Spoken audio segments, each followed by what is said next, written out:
sponsoring the Oxford University Physics Society. Maybe somebody wants to thank them? Yeah, thank you to our sponsors. Okay. I want to start off with this. So, in last week's talk, author of the book came with their own book, but I'm with somebody else's book. This is called Categories for the Working Mathematician. I striked out mathematician and wrote physicist. And I also say welcome to the dark side, because once you see things categorically, you can't go back. And you'll see, I try to bring you all to the dark side. And then there's also one of my favorite sort of slides where somebody's complaining, mostly physicists, saying, I feel this so hard, we don't know how path integrals work, we can't define them, we can only do things perturbatively. And then category theorists with the magic wand says, let me try and solve things for you. And then 35 years later, you're like, this problem is really hard. So that's pretty much the story. But hopefully I'll be able to convince you that it's still a very nice language to work in. But for physicists, it's basically just a language. It will not give you grand unified theories. It will tell you a nice way to structure them and tell that to other people, probably. Okay. So, I think throughout this talk, I want you to try two things. One, don't be scared of abstraction. So if I tell you this is a definition, and you're like, oh my god, this doesn't make any sense, why should I care about it, what does it mean, I don't understand it, just try to take that definition with you as much as possible. And that's pretty much it. Like, don't be scared when somebody introduces a new definition, because trust me, when something is defined, it's much better than physicists saying, QFP is hand-wavy things. So it's better if I give you a definition. So I'll probably start with, I don't know if these things naturally go up or down. They like to go up, okay. No? Okay.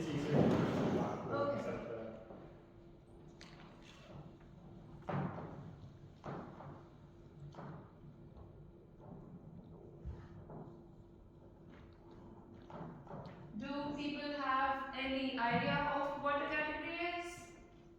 Roughly, vaguely, maybe, yes. Okay, so I'll start with this definition, but first I'll probably tell you the roadmap of what I'm going to do. So I'll give you definition of a category. Then I'll give you definition of a group. Because as a physicist, you will work with groups all the time, and I really think the sooner you see this definition, the better. And once you see it in the language of category theory, it's just stunning, in my opinion. Then I'll tell you what functors are, and in that spirit, also tell you what representations of groups are. Again, bread and butter of physicists. Okay. Then I'll tell you a special category called wordisms. On to definition of functorial QFT, and maybe some higher categories, and then higher symmetries. I tried to structure it in this way because groups, even if you don't know what it is mostly symmetries.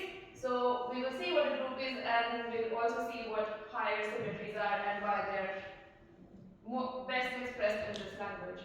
Is everybody kind of happy with this roadmap? Okay. Okay, category. So again, whenever you're introduced a new definition, it's better to sort of structure it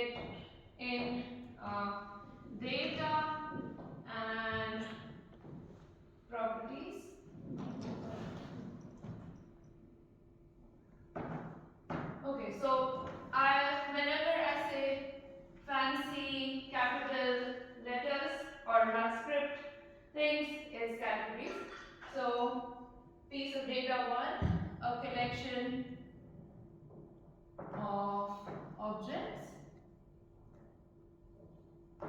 I'm going to denote this collection objects of C.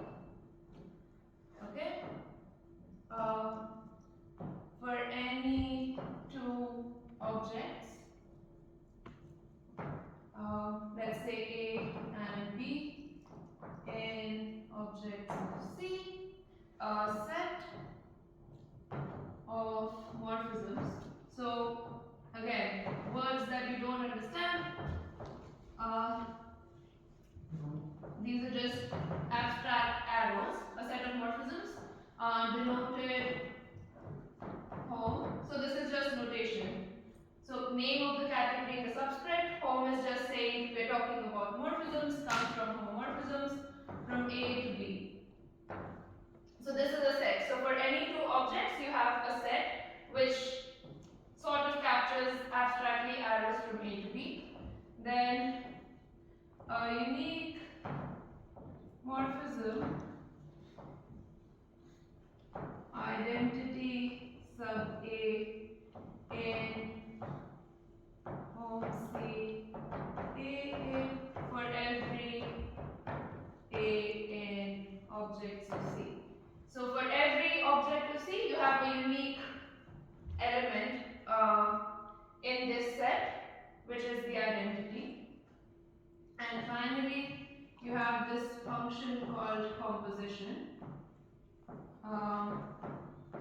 This looks very abstract, but it is really not, as soon as you will see examples. So you have three objects A, B, B, C, and you have a map A to C. So I pick a morphism in this set, let's say F, and pick a morphism in this set, let's say G, and I map it to G compose F. So composition is a map, it's just a function. This is a set, this is a set, this is a set. It takes two things and produces this composition. So this is all data, and properties is, so this is for all triples A, B, C, you have this composition. And property 1, for all, let's say F in home A, B, because I have told you there is this unique identity, let me probably draw something. So here is A, B, C. There are lots of maps going like this. And there is identity A, there is identity B, there is identity C. There can be other self maps as well, but there must be identities. So let's say one of them is F. So one of the axioms just says if I have F from A to B, then I can do identity A, compose it with F, which should be the same as F compose identity B. Does this axiom make sense? Okay. And there is the second one, which is saying composition is associative. Again, H compose G compose F equals H compose G compose F. For F, G, and H going from the right domains and codomains. Okay, so I've not really done anything. You all knew this structure from the prime example of sets and functions. So this category set, objects are sets and morphisms are functions. Is everybody happy to check that, of course, there is a unique identity function from every set to itself, and the functions compose well, and of course this holds. Another example you would have seen would be vector spaces. So this category we write as vec, objects, vector spaces, morphisms, linear maps. Okay. There are other things that you can make into categories. So you can have objects as data types, morphisms as programs. People who do formal languages and functional programming might like doing this.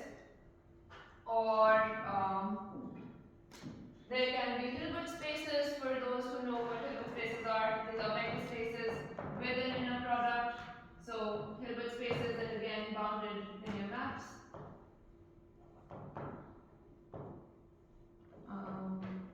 I'll say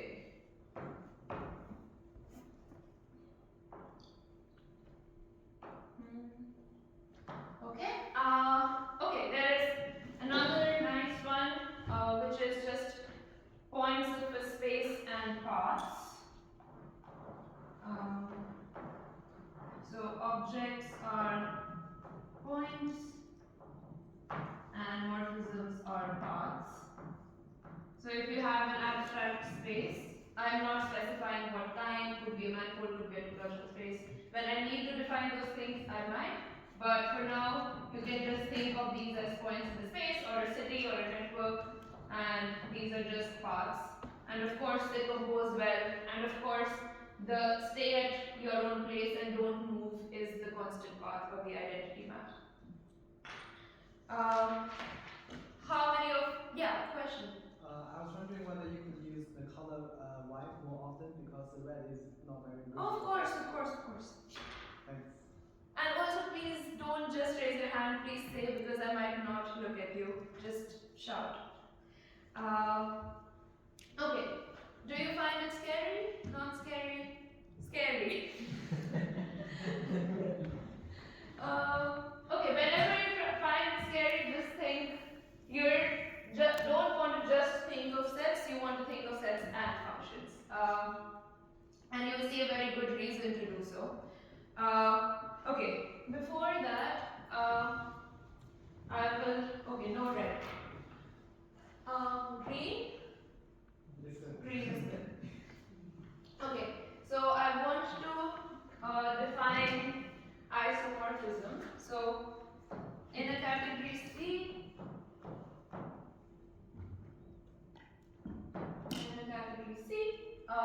F from A to B is an isomorphism. So F is just some random morphism in a category. This is an iso if there exists F inverse from B to A such that, surprise, surprise, F inverse compose F is equal to identity B, and F compose F inverse is identity on A. So can you tell me what isomorphisms are in the category of sets? They are bijections. And in other categories, people would just call them isomorphisms. So great. Isos are important because now we are ready to define a group, which is the best part. So a group, this is probably not a nice group. Group is a one object category where every morphism is an isomorphism.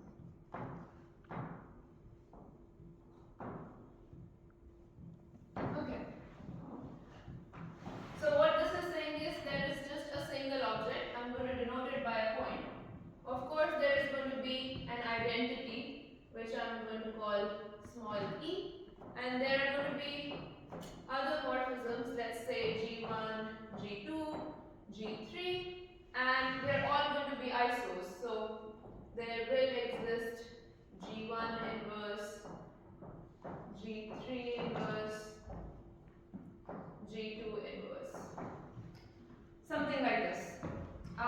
Compared to, I don't know if you have seen the definition of a group in algebra, where it is defined as a set G with a binary operation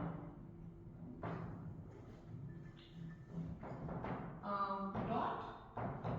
So, okay, dot from G cross G to G, blank, such that dot is associative. Oh, well, yeah. Associative. And there exists identity E such that G dot E equals G equals E dot G for all G in this set, and for each G in this set, there exists G inverse in the set such that G with G inverse equals identity equals G inverse G. Okay.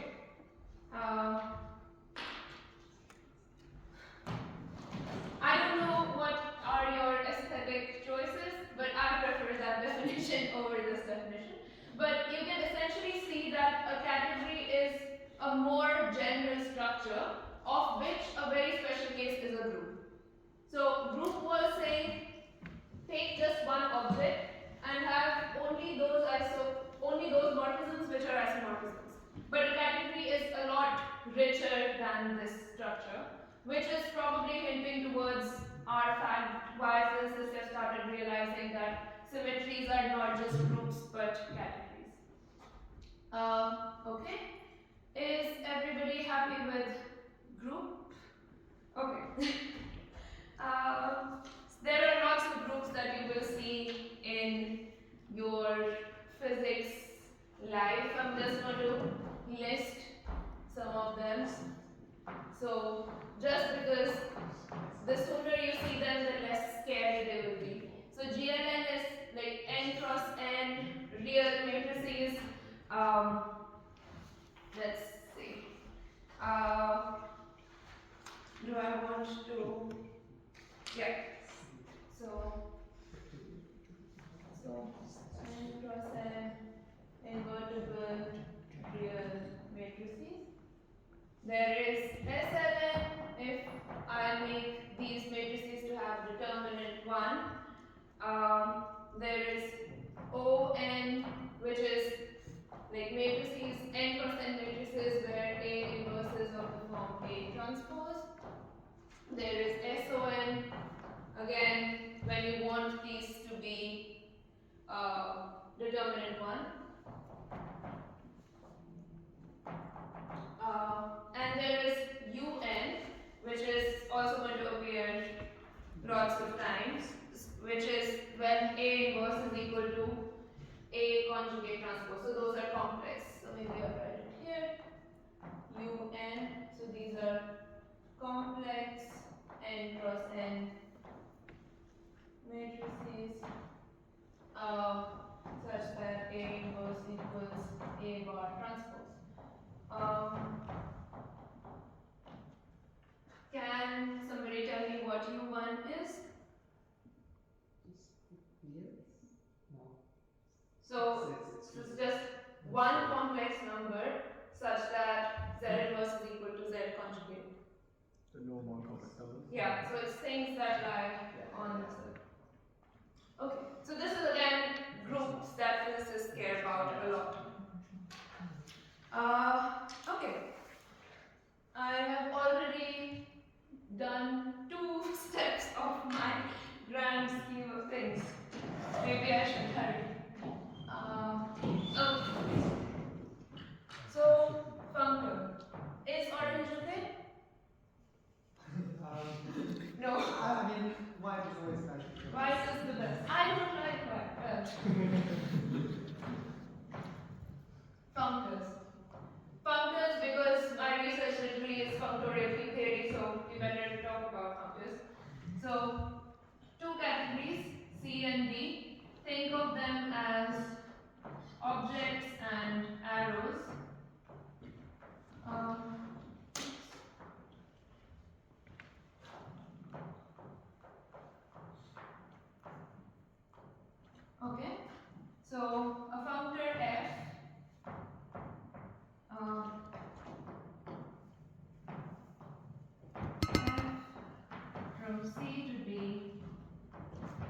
is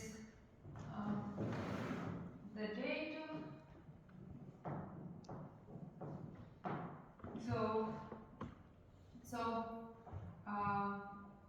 of an object f of A in B for each object A in C. Well, I'm being bad with my notation. Each object A in C. So if I have an object here A, this functor will map it to some object here f of A.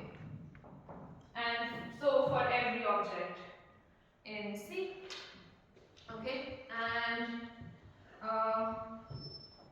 of morphism. This is basically what a functor, how a functor is more data. So a morphism f of f from f of A to f of B for each morphism f from A to B in C. So morphism in D. So again, you had morphism f here. Green is not visible. F here from A to B. So A goes to f of A and B goes to f of B. But this function, the morphism between A and B f also goes to f of f. Okay, so again, this was the data. So a big such that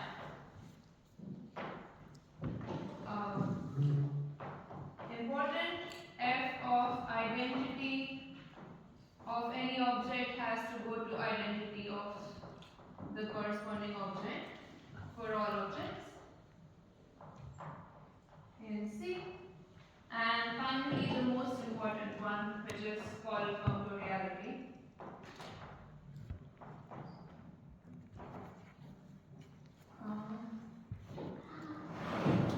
Okay.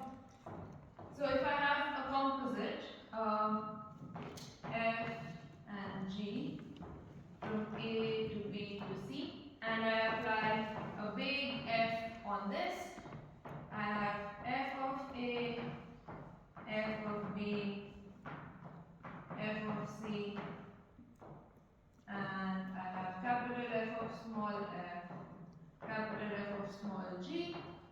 But I told you there is this composite which I call G compose F, and here there will be a composite capital F of F compose capital F of G. And functoriality basically says, so f of G compose F is equal to this. So this is all that functoriality says.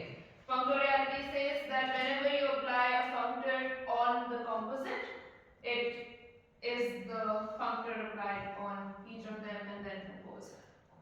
And it is hard to believe, but this is the most important sort of structure. So now probably I should give you a bit of history of why this was discovered. So people were in mathematics, you can either be, okay, I'm a pure algebra person and I only care about groups, or I'm a pure topologist and I only care about topological spaces. But it was soon sort of discovered that it might be better to sort of study spaces by their algebraic properties. So assign groups to topological spaces, and then I will take C to be some like spaces or some geometric category and D to be some algebraic category.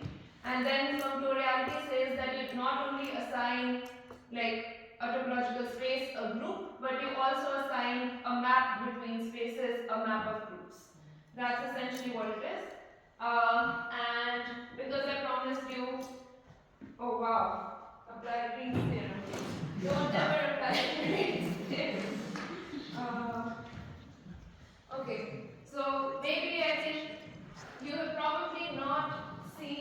or maybe you've seen what a representation of a group is, but it's extremely easy to state because we have seen a functor.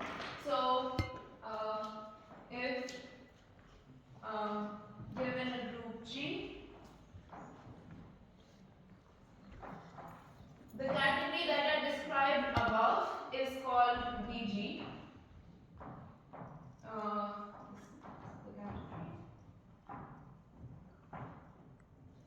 So BG is the category which is called the looping of G. So you've taken a point and put all of the G, the group structure of G into morphisms. So B is sort of a symbol of the looping. So BG is this category that I drew above. Then a representation of a group G is a functor from BG to vector spaces. Just a functor from BG to vector spaces. So what will this do? It will first assign an object to, so what is an object in BG? It's a single object, it's the point. So this will be assigned a vector space. I'm calling that vector space V. And then all the morphisms which are capturing the group structure will be assigned automorphisms of V or maps from V to V, which is essentially what an action of G on a vector space looks like. So this is essentially the representation, which is also something that physicists work with all the time. But this is again a very nice way to package that information. Okay. So maybe I should move to telling you how QFT is a functor.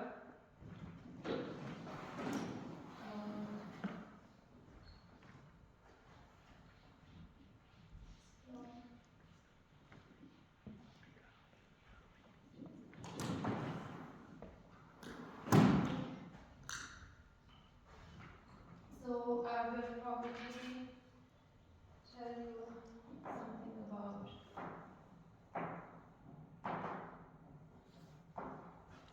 the coordination category. Usually most of the categories that you will see would be of the form structured sets. So you take a set and you add structure to it, you can get groups, or you take a set and add some topology to it, you get a topological space. But coordism is a category which is not of the form of structured sets, but this is a side remark. If it doesn't mean anything to you right now, that's okay. So I'm going to call this n minus 1. So n is the dimension. So this is a category. So when I describe a category, I have to tell you what the objects are. So objects of this category are n minus 1 dimensional closed. So closed means no boundary.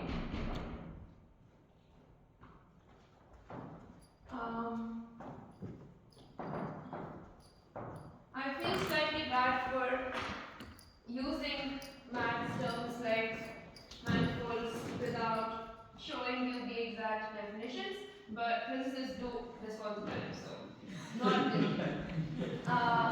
Okay. So for those who don't know what manifolds are spaces such that around every point you basically look like you are in a flat Euclidean space like Rn. So n minus 1 dimensional closed manifold says that there is no boundary, and around every point you look like you were in Rn minus 1. So if n is 2, so curve 2, 1, closed one-dimensional manifold is a circle. So around every point on a circle, you look like you were on a little interval, basically. Okay, and morphisms.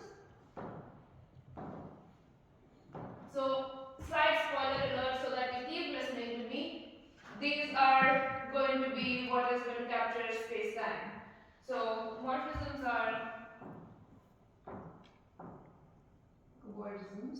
So of course I've not defined them. So cobordisms are n-dimensional manifolds with boundary.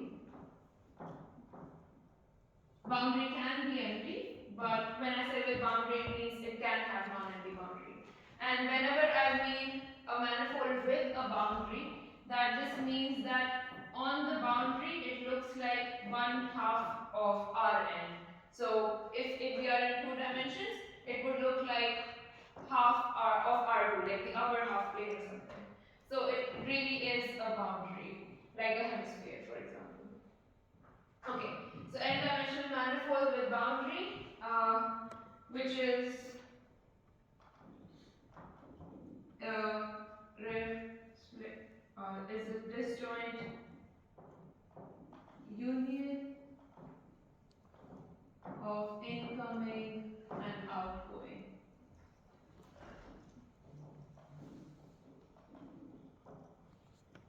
Okay, so here is the standard picture everybody likes to draw. Pair of pants, or I don't know, flying pants.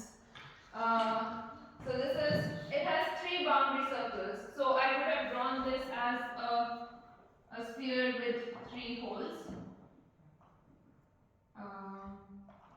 But I chose to draw it like this. And I sort of mark one of these as incoming and 2 of them as outgoing. So it's an n-dimensional manifold, so I'm drawing cob 2, 1 or cobordism category 2, 1. So circles are my objects, and this surface is my morphism. So the boundary split into incoming and outgoing. Can anybody guess what would be identity morphisms in this category? Well, you should not be able to guess. It's the first time you're seeing it, but those are cylinders. So things of the form S1, comma, and interval. So this corresponds to identity. And composition is just glue things with one another. So I can take this pair of pants and glue a cylinder onto it, or take this pair of pants and glue a hemisphere onto it, or glue another U-shaped thing onto it. So these little pieces that are drawn, the 2-dimensional things, are cobordisms, and the circles that I'm gluing at are basically boundaries of these cobordisms. So this cobordism has everything in its incoming boundary and an empty outgoing boundary. So let's maybe draw some of them. So there is this, there is this. So this goes from a circle to empty set, S1 to empty. This goes from empty to S1. This goes from S1 to S1. This goes from disjoint, or I can also make it non-trivial topologically, but this goes from S1 disjoint union S1 to S1. So you can play around and basically make any shape. You can make a torus, for example, which goes from empty to empty. A sphere also goes from empty to empty. So this is the cobordism category. If it's the first time you're seeing it, all I want you to feel is excited about it. I don't want you to understand it fully. Okay. Is everybody happy with cobordisms? Because I'm going to write what a QFD is. Sorry. Yeah? Do you mod out the morphism set by diffeomorphisms? I do mod out the morphisms by diffeomorphisms. Okay. Yes. And I've also not told you how these things are glued. So each object actually comes with a little collar, and that is how you will have a nice structure on all of this. Otherwise you will have sharp corners when you glue things. But if you have little collars on your circles, that makes sure that when you're gluing things, you still get smooth manifolds.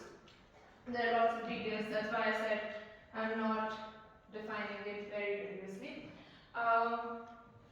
Before I can give you the final definition of a QFT, I have to tell you a little bit about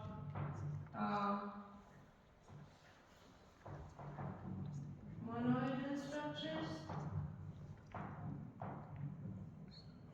So, monoidal structures are structures of products on categories. So, for example, you have the category of sets. You can take two sets x and y, and you can take the Cartesian product of these two sets. Or you have vector spaces, and you can take the tensor product of two vector spaces.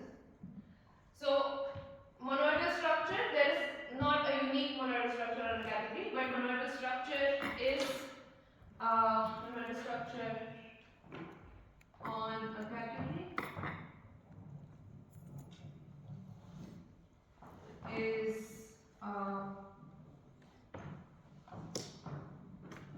functor, which I call blank tensor blank, from C cross C onto C.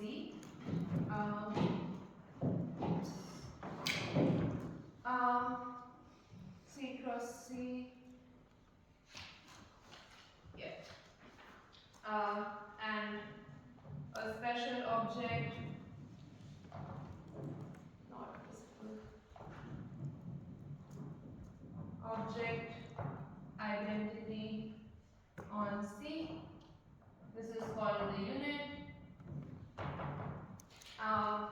And some isomorphisms. I should probably write it, sorry. Isomorphisms alpha A, B, C for objects A tensor B tensor C to A tensor B tensor C. And left and right uniters. So lambda A from A tensor identity onto A, and rho A from should have written, probably I'm messing left and right, but it's fine. Okay, for all objects. So what do I mean by this structure? You should think of this as, so if I denote objects of a category by, let's say this string, I label it by A, and I label this morphism by this node F, and then it becomes another string B, and then I have another morphism G, and then it becomes another string C. This is the string calculus, or you can look up string calculus. What monoidal structure says is that you can parallelly stack strings. So you can have A1, A2, and you can have things going up. So you can, it helps you stack objects. So it helps you write a tensor product of things. In the coordinate category, a monoidal structure is just given by disjoint union. So if I have a circle versus two circles, this is the monoidal structure, and disjoint union is the monoidal structure on this category. And an important thing is that the unit is the empty set. So let's say cob 2, 1, I'll say here the disjoint union. And of course, because I told you every time I define something, this is all data, and there is, of course, a such that people all this, the pentagon and the triangles. So you can take 4 objects and put parentheses around them and use these associators and get a pentagon, and you would ask for these things to commute. So a monoidal structure is all this data of being able to take products of objects and morphisms such that this structure holds.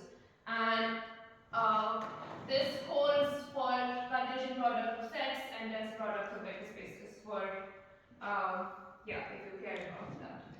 Okay, so we're ready to define a functorial QFT.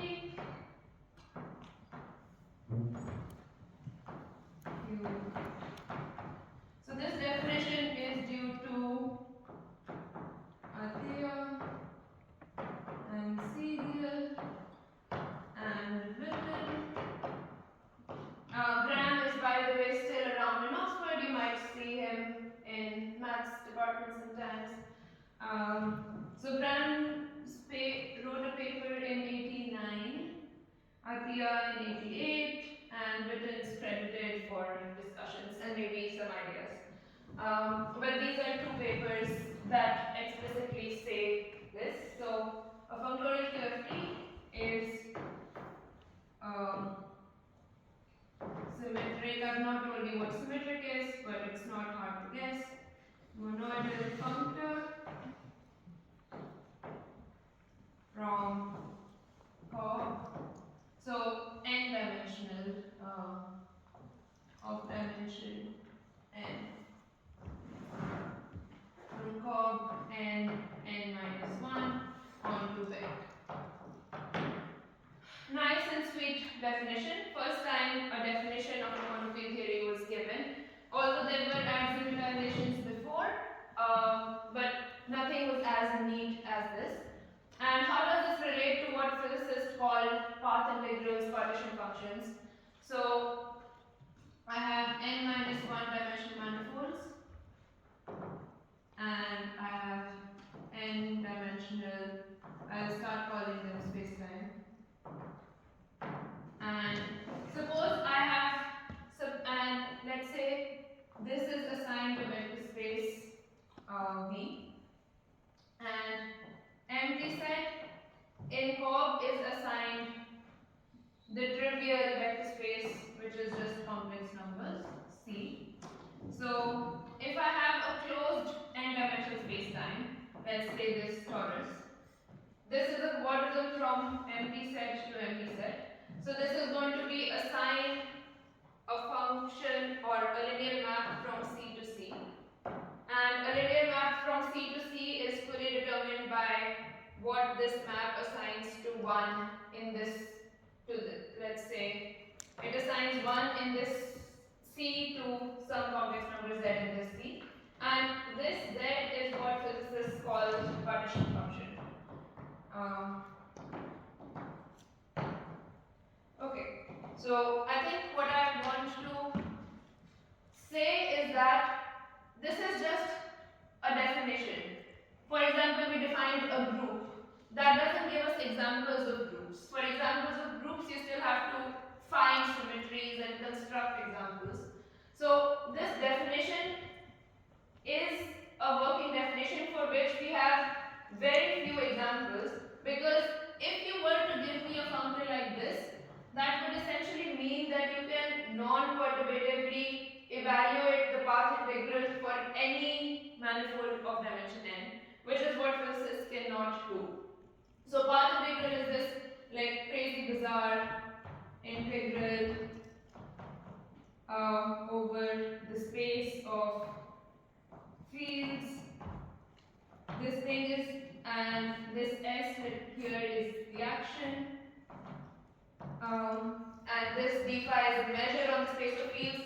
This thing is not well defined because the space of fields is an infinite dimensional space, and a measure on it is not defined usually, and this integral is not defined. And physicists perturbatively compute things, or in some cases can also exactly compute this.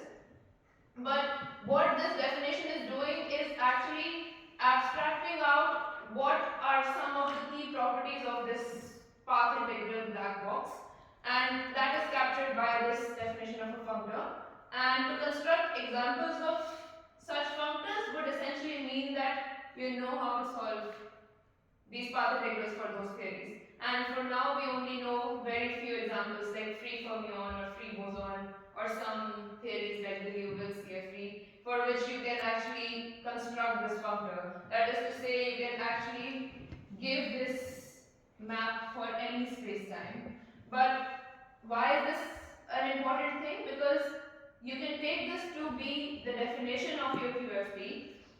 You can have geometric structures on your cubisms, metrics, principal G bundles, all kinds of things that this is like. And now you can actually say this is my working definition of my QFT, and now you can prove things about it or find theorems about it, which physicists had not thought of doing before, because they are mostly worried about computing this thing here. So I should probably tell you how this definition tells us about higher symmetries. Okay, so a quick higher categories.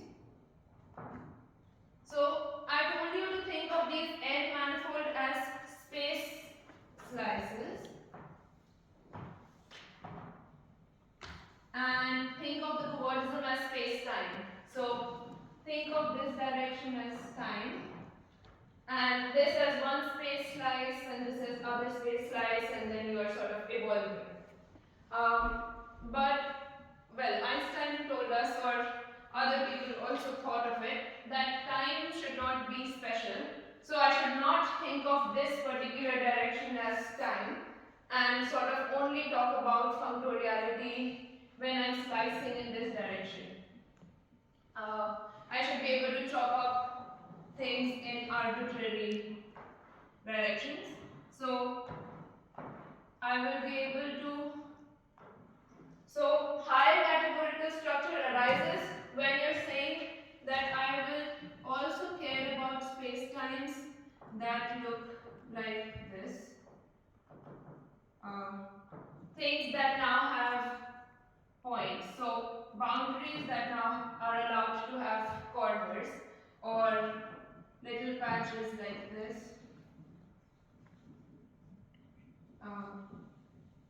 And so on. So now we are not just slicing in the time direction, but we are also slicing it arbitrarily in all possible directions, and that gives us this structure of not cob n-1n, but a fully extended cob, which I'll just say cob n.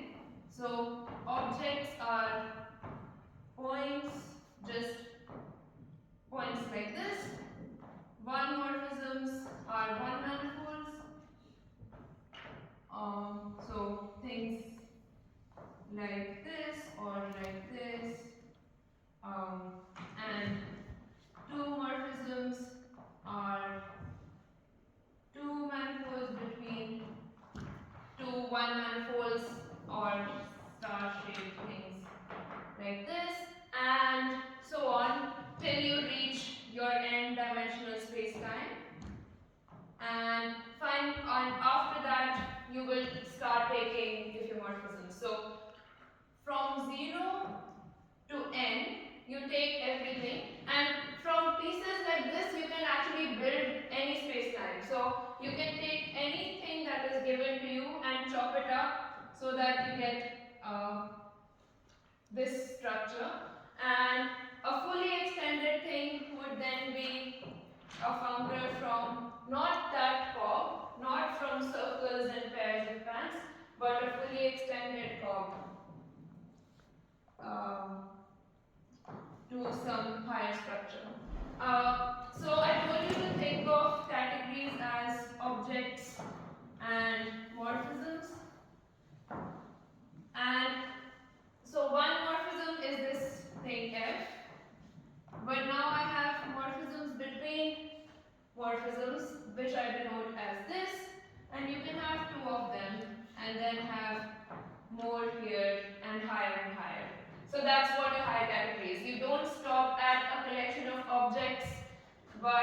you say objects, and then so for you will have actually let's say two category. So in one category you had objects and set of morphisms between two objects.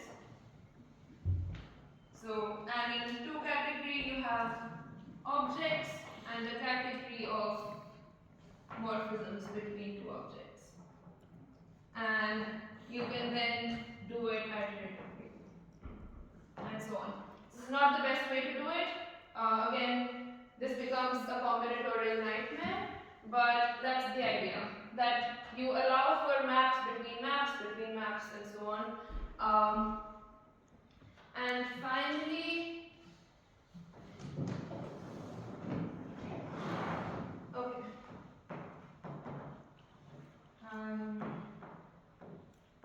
Symmetries. Okay. So there is something called defect. I don't know. Defect theory. So this is a theory that will take a space-time which has a submanifold marked into it. So let's call this thing a defect. So this is some submanifold on which things are problematic. So you can think of this as a nice lattice, and this is some submanifold or a subspace where the lattice symmetry is broken or something. So this is a defect, and a defect theory in this functorial picture is something that takes this configuration and gives us a number, or gives us some quantity that physicists can measure. And when is this defect topological? It's topological when I can move it around to random ambient isotopy, and this number won't change. So this is topological if the theory is independent of the embedded defect submanifold up to isotopy. So isotopy just means you can move it around, deform it without crossing, without changing the topology. There's a rigorous definition of it, but I don't have the time to do it. So this is what a topological defect is, that you can move it around and this number that physicists would calculate would not change. And the idea of higher symmetries is that this topological defect, so Noether's theorem, you will probably see it soon enough. Noether's theorem says that each symmetry corresponds to a conserved current, and if your current is conserved, then it has a conserved flux, and this you can measure that flux on this submanifold, and when you change this submanifold up to isotopy, that flux doesn't change. So Noether's theorem tells you that these symmetries give rise to these codimension 1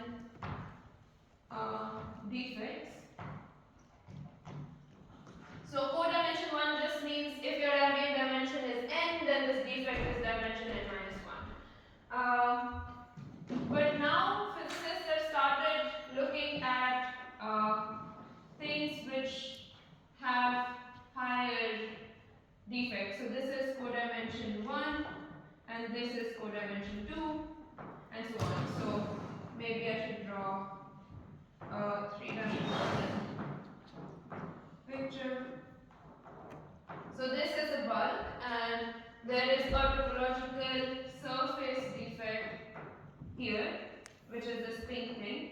And on this surface defect, you can also have a line defect, and on this line defect you can also have a point defect, and so on. And these will be labeled by higher category. So if it were just this pink surface, then you can just use a group.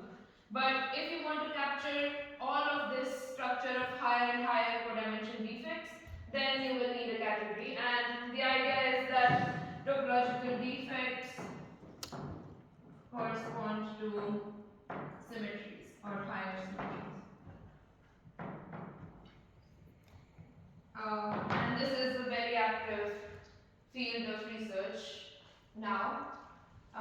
But yeah, I'm happy to answer questions about this or anything else, but I'll stop now.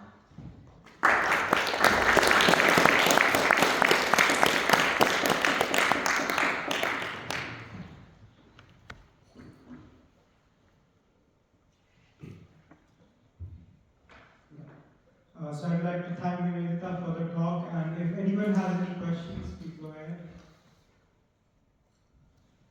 How do you distinguish between different objects in COB? Is it just the topology that matters, or is it also spatial extent? So it depends on what geometric structure I put in COB. So I should probably remove this from the superscript and put G. So usually this G would be equal to orientation or framing or stuff like that.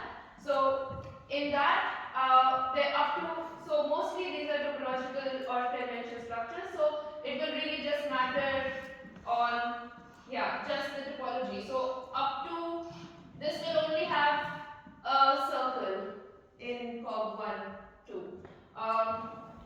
If you have conformal COB, again you will just have a circle because the radius of the circle doesn't matter. If you have a Riemannian COB, where this is a metric, then the radius of the circle would matter, and then you will have S1 sub R for all R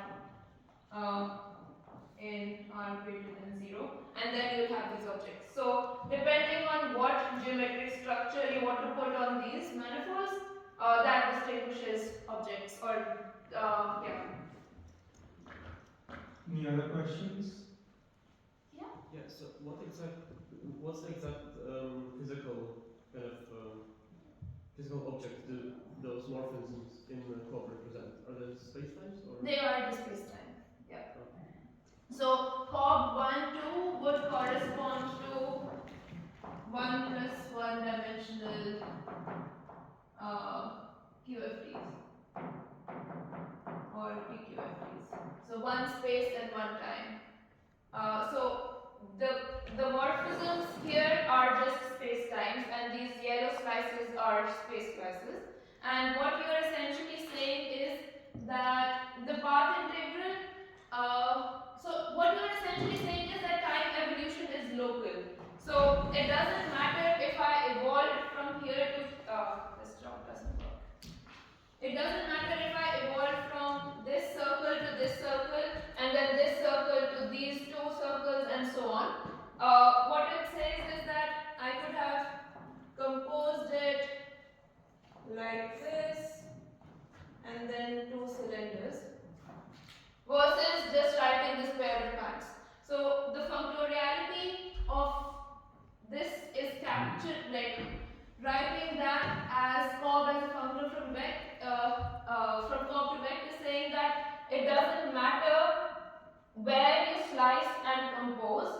Time evolution sort of composes well. So I can evolve to this state and then evolve here and then evolve here and then evolve here, and that would correspond to evolving throughout. So composition on the cobordism side is gluing, and composition on the vector space side is composing linear maps. So that is essentially what this is capturing. So this essentially is space-time, and you are taking space slices and saying, okay, I evolved from this to this, and then this to this, and so on. Okay. Any other questions?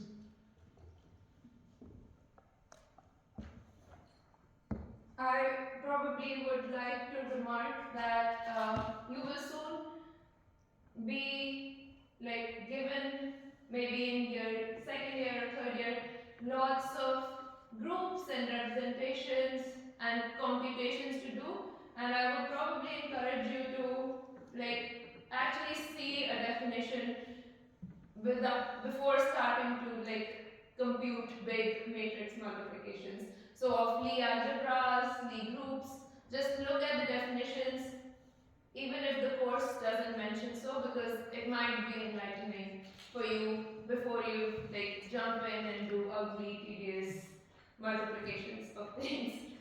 But yeah, just like keep in touch with maths curriculum and don't wait until your 4th year at Math Phys to first see some mathematical definitions. Okay, so I assume we are done. I would like to thank Nivedita for the talk again, and we'll have pizza outside.